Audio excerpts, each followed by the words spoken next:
Hello guys, आपका स्वागत है मेरे चैनल पर कि ये है बिगनर क्लासेस का फर्स्ट एपिसोड जिसमें मैं आपको बेसिक के बारे में बताऊंगा कि आप ग्लो में बेसिक टूल्स कैसे यूज़ कर सकते हैं और हम एक ऑब्जेक्ट बनाने की कोशिश करेंगे जिससे आपको काफ़ी चीज़ें समझ आएंगी, जैसे कि गिज़्मो का यूज़ कैसे करें 3D व्यू के अंदर और 2D को कैसे नेविगेट करना है। तो चलिए शुरू करते हैं। हमारा पहला टूल जो होगा वो होगा पैटर्न लेआउट को सेलेक्ट करने के लिए। जैसे कि यहाँ रेक्टेंगल का ऑप्शन शो कर रहा है, आपको पता चल जाएगा कि मैं क्या की प्रेस कर रहा हूँ। तो यहाँ ले लेते हैं, मान लीजिए हम 5x5 का एक स्क्वायर पैटर्न ले लेते हैं। Let's see how it's look. तो ये हमने इसको सेंटर में ले आया। हमारा पहला ऑब्जेक्ट क्रिएट होगा 3D में, सेम वो ऑब्जेक्ट उसी प्लेस पे कॉपी हो जाएगा। उसके बाद जब हम इसको सेंट्रलाइज करेंगे, लेकिन यहाँ पर मूव नहीं होगा, इधर हम इस किस्मों की यूज़ से इधर उधर कर सकते हैं। अगर हम चाहें तो इसको सेलेक्ट करके यहाँ पर right click and then reset 2D arrangement कर सकते हैं। तो ये 2D के लेआउट को कॉपी करते हुए उस एरिया में आ जाएगा। तो ये है हमारा पहला ऑब्जेक्ट। अब हम ट्राई करते हैं एक क्यूब बनाने का। तो इसमें एक ऑप्शन है, मान लीजिए मुझे इस ऑब्जेक्ट को इस ग्राउंड फेस पर प्लेस करना है, तो इसका एक ऑप्शन है। और उससे पहले कि मैं ये बताना चाहता हूँ आपको, जैसे कि एक फैब्रिक का right face and behind face होता है। तो जैसे कि आप देख पा रहे हैं, ये हमारा स्क्वायर पैटर्न यहाँ पर शो कर रहा है। उसके बाद मुझे इसको यहाँ पर प्लेस करना है नीचे ग्राउंड पे। तो इसके लिए मैं क्या कर सकता हूँ, इसको रोटेट कर सकता हूँ और शिफ्ट प्रेस करूँगा तो ये 90 डिग्री पर स्नैप होगा। उसके बाद मैं राइट क्लिक करके यहाँ पर इसको सिलेक्ट कर सकता हूँ, मूव टू ग्राउंड सेंटर। ये एकदम ग्राउंड सेंटर पे जाके चिपक जाएगा। अब मैं ये चाहता हूँ कि ये यहाँ से हिले ना और इसी जगह पर प्लेस रहे, तो फिर इसका शॉर्टकट है कंट्रोल के, जिससे कि ये फ्रीज़ हो जाएगा। इसके बाद हम इस यहाँ पर सिमुलेशन ऑन करके देख सकते हैं, या इसको हम छेड़ नहीं सकते क्योंकि ये फ्रीज़ हो रखा है। तो नेक्स्ट हम इसका एक कॉपी क्रिएट कर लेते हैं Ctrl+C+V से।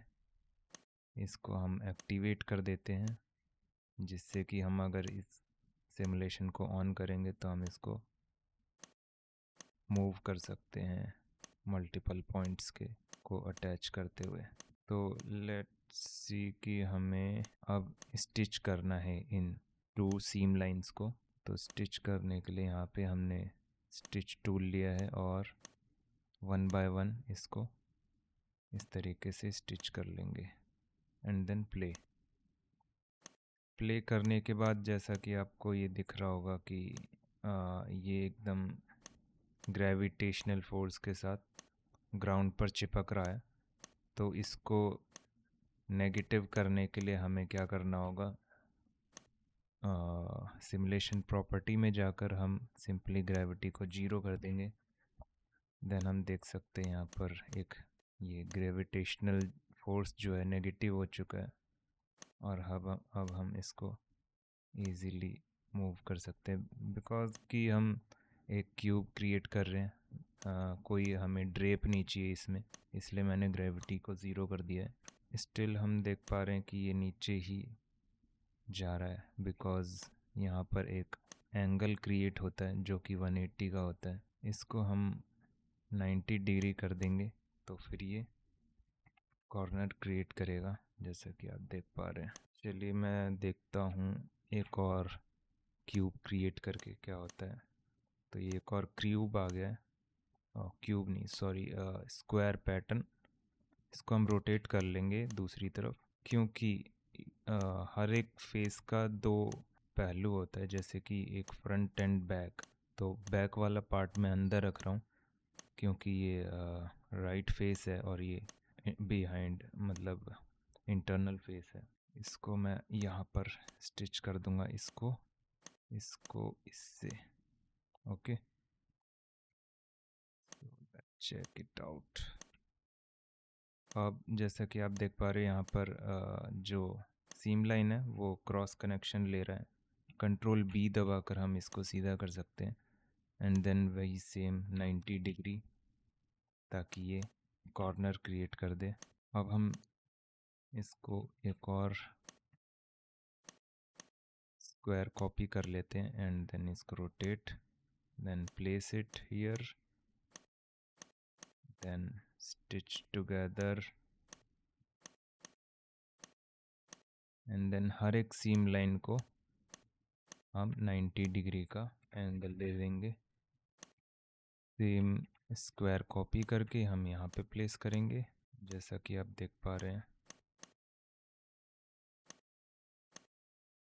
अगर आपके मन में कोई भी सवाल हो क्लोक को लेकर तो आप मुझे तुरंत कमेंट कर सकते हैं। मैं कोशिश करूँगा कि जल्द से जल्द उसका मैं जवाब दूँ। तो कमेंट में मेरे साथ ज़रूर बने रहिएगा। मैं फुल सपोर्ट करूँगा आपको फ्लो मास्टर करने में। तो अब हम चलते हैं, एक और स्क्वायर पैटर्न लेंगे, कॉपी करेंगे को अब हम रोटेट करके इसके टॉप ऑफ रूफ पे लाकर।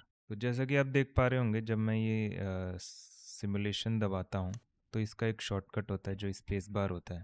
स्पेस बार दबाते ही ये ड्रिप होने लगता है। तो इसका सिमुलेशन प्रॉपर्टी में जाके देखते हैं, ये दोबारा से अपने ओरिजिनल ग्रेविटी फॉर्म में आ चुका था। तो इसको मैं 0 कर देता हूँ। 0 करने के बाद अब मैं इसको स्टिच कर देता हूँ।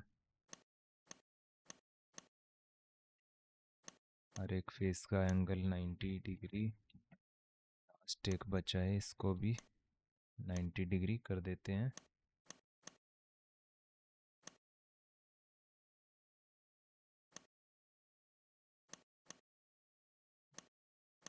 Check it out. तो ये क्यूब बन चुका है जैसा कि आप देख पा रहे हैं। Easy quick tutorial for beginner in CLO 3D। तो मिलते हैं आपसे कमेंट बॉक्स में। सवाल पूछिए, क्या क्या सवाल है आपके मन में, मैं सबका आंसर जल्द ही जल्द तो देने की कोशिश करूँगा।